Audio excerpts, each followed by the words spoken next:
Fidel Castro Ruz nació el 13 de agosto de 1926 en Mayari, provincia de Holguín. Su padre, Ángel Castro, un gallego terrateniente azucarero con fama de cruel, tenía esposa e hijos cuando conoció a Alina Ruz, una joven que trabajaba en su casa. Tuvieron 7 hijos, uno de ellos, Fidel. Se cuenta que su relación con su padre fue muy difícil, que aunque pertenecía a una familia adinerada, su infancia estuvo marcada por la pobreza. No obstante, estudió en un colegio jesuita en Santiago de Cuba y luego ingresó a la Universidad de La Habana, donde estudió Derecho.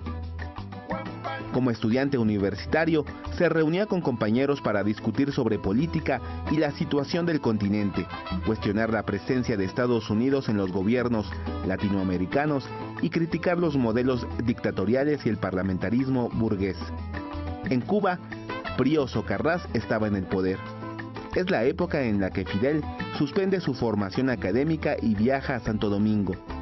Se adhiere a un grupo disidente de la dictadura de Trujillo y su libertad se ve amenazada, por lo que se traslada a México para luego regresar a Cuba y reincorporarse a la universidad. Su popularidad y activismo adquieren mayor notoriedad al afiliarse al Partido Ortodoxo.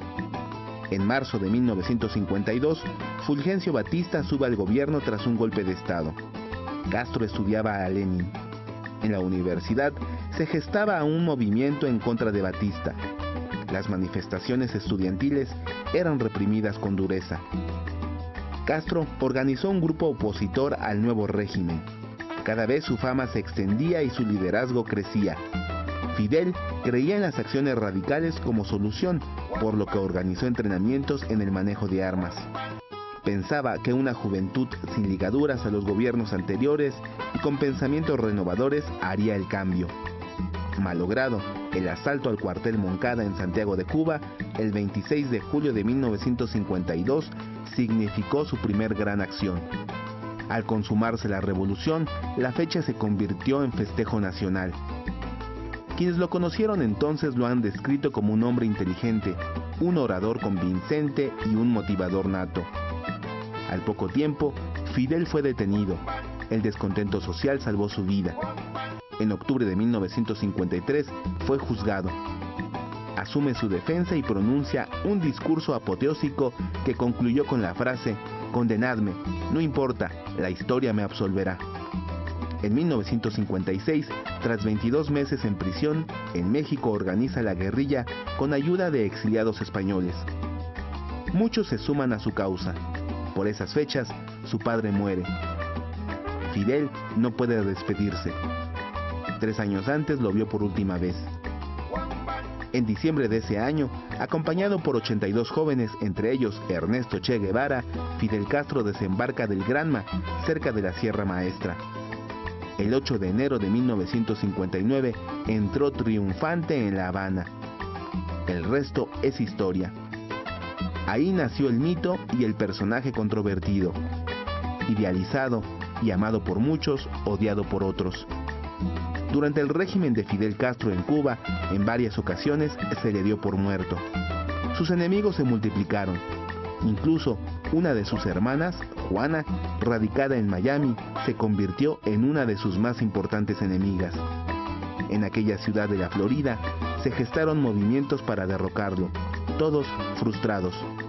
La Guerra Fría hizo que Castro optara por aliarse con la Unión Soviética. Castro superó el conflicto de Bahía de Cochinos y el bloqueo ordenado por John F. Kennedy en 1962. Al año siguiente su madre murió. También vio pasar a varios presidentes estadounidenses y sus medidas políticas hacia Cuba. A fines de los 60 convenció a los cubanos que la producción de caña de azúcar era la respuesta al bloqueo estadounidense.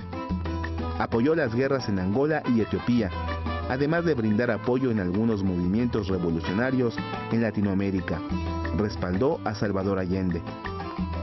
En 1980 estuvo detrás de la llamada crisis de los Marielitos, cuando decenas de miles de cubanos, muchos de ellos delincuentes, partieron del puerto cubano de Mariel a Estados Unidos, país que se vio obligado a recibirlos. La crisis de los balseros en 1994 representó un fuerte golpe al gobierno castrista.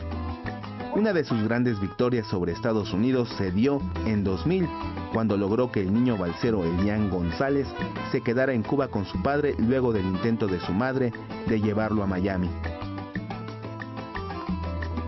Amigo de Gabriel García Márquez, Hugo Chávez y Maradona, Fidel Castro fue celoso de su intimidad.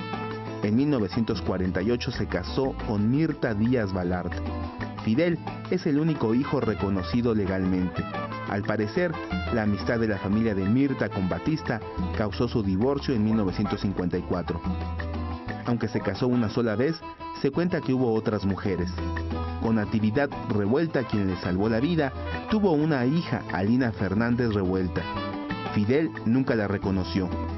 Fue una de sus mayores detractoras. Celia Sánchez fue otra de las mujeres importantes en su vida. Estuvo a su lado más de 20 años hasta su muerte en 1980. Era su secretaria. En los años 60 habría conocido durante una campaña de alfabetización a Dalia Soto del Valle. Con esta maestra habría tenido 5 hijos. Con la Constitución de 1976, el poder fue centralizado en las manos de Fidel hasta que renunció a la presidencia y dejó a su hermano Raúl Castro al frente del país el día 19 de febrero de 2008. Foro TV, Mario Villanueva, Solorio.